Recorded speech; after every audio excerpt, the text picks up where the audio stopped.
Hi guys, this is Vidas. And Usha. Let's start episode 164 of Ask Vidas and Usha podcast. And this question was sent by David. He writes, I'm working on a paper about understanding what 18th century French classical registrations really mean when an organ of that period is not being used since, of course, the French Revolution wiped most of them off the face of the earth. It's easier to find unicorns. So it's a fascinating question, right, Osha? It is, but I can think that it still would be harder to find a unicorn. Yeah, we should ask David if he found any unicorns. Because whereas if you would look, let's say, in Paris, you would search for French classical organ, you wouldn't find them. But if you look in the provinces, like tiny villages, in those you can still find French classical instruments. And there are, of course, modern day replicas being built. Sure. Great. The basis for understanding 18th century French classical organ registrations probably relies not only on the organs but also on the registration suggestions by the composers too. Yes, and I think actually if you have little experience, I think it's easier to register French classical pieces of organ music comparing to, let's say, German. What do you mean? Well, because as you told earlier, composers indicates what we want from the piece, how it should be played and registered. And French have just very well systematized. So people who don't understand the system probably don't read French. Yes, I mean if you know what flanger or grandeur is, then you should be able to register, pieces of Do you French think music. that a lot of people understand the terms flanger, grandeur? Maybe we should explain a little bit. So Vidas, let's tell us what the flanger, or remind us what the flanger and grandeur is, and what is the difference between them. In general terms, flanger is the sound that reminds of the organoplenum sound, except with some difference maybe from the German, but it has I think principles, right, of many pitch levels, and it has the mixtures together, right? Yes. And if it has a term grand flanger, then you add 16-foot bourdon in the manuals too. And very often you would need cantus firmus in the pedals. Then you would need, I believe, trumpet 8, maybe with together coupled with the flute 8. Or if you have claron 4, you could add to reinforce the sound of the pedals, but no 16-foot in the pedals. Well, and what about grandeur? In my understanding, it's more of a flute sound combined with the cornets and the reeds. Reeds, yes. Which means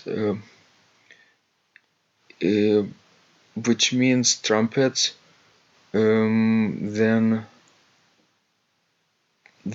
cornet, either real cornet with 5 ranks, flute based on flute sounds 8, 4, 5th, 2 and a third, right? Or you can select those 5 flute sounds from the manual and add them to the general flanger sound, right?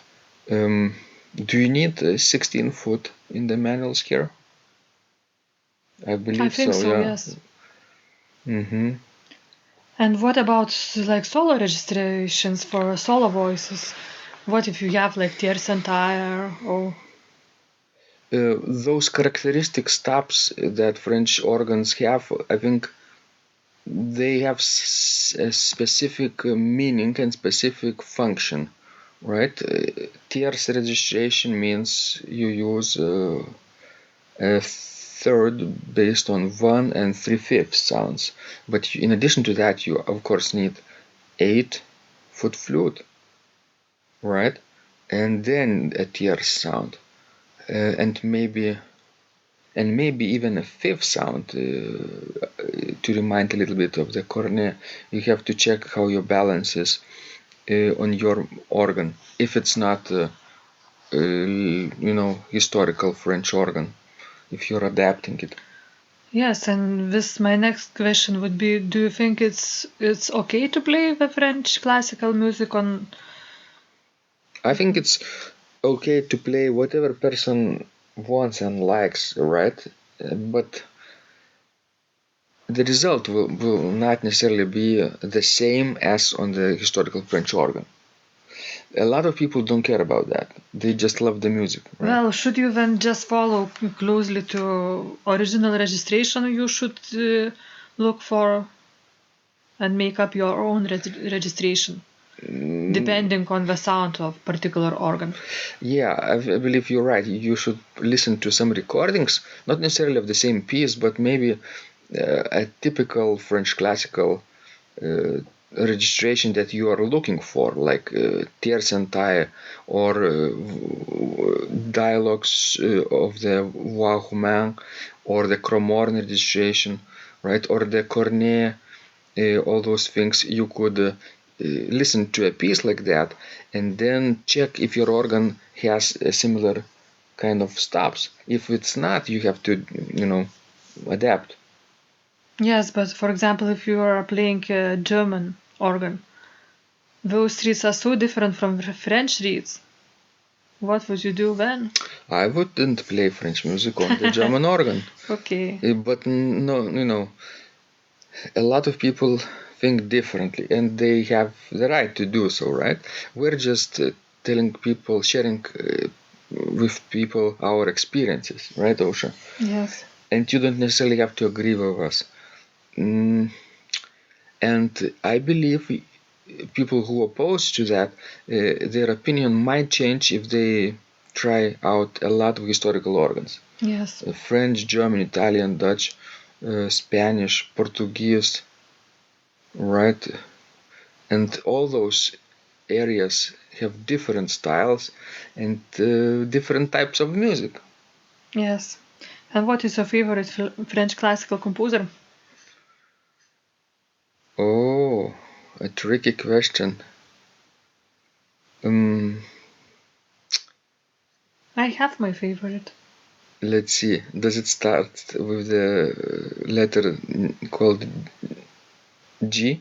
Yes. How do you know? Yes, Grigny. Nicolas de Grigny. Yes, that's my favorite. Nicolas de Grigny was very polyphonically oriented composer, because a lot of French composers like Couperin not necessarily wrote polyphonically advanced music. They wrote a lot of harmonically advanced pieces, and their harmony system is basically a pioneer system that of the system that we use today. It's based on the Rameau treatise, right? Yes. But Germans were more keen to the polyphony, right?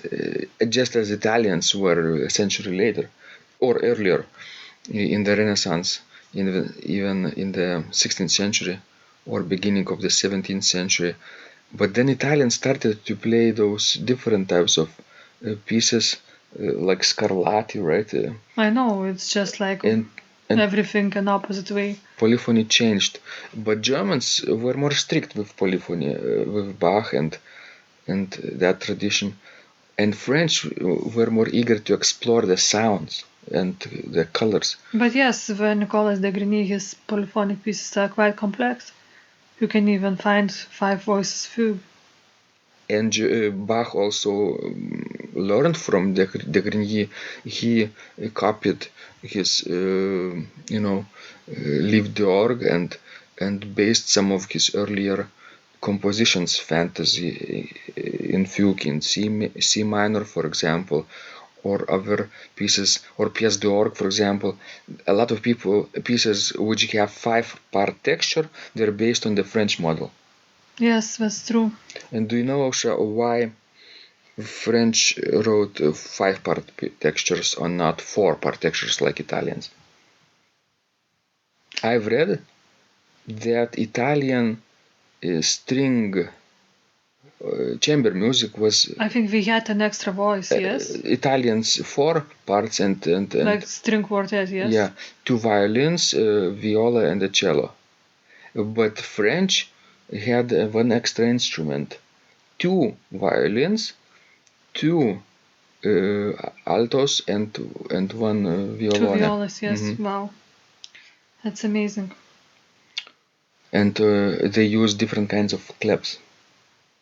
And people sometimes today like to read those claps, right? Some crazy organist. Yes, like Vidas. Like Vidas. Are you a crazy organist, Ausra? Well, not as crazy as you are. You are sort of in between of normal humans, and you can relate to normal humans, right? Yes.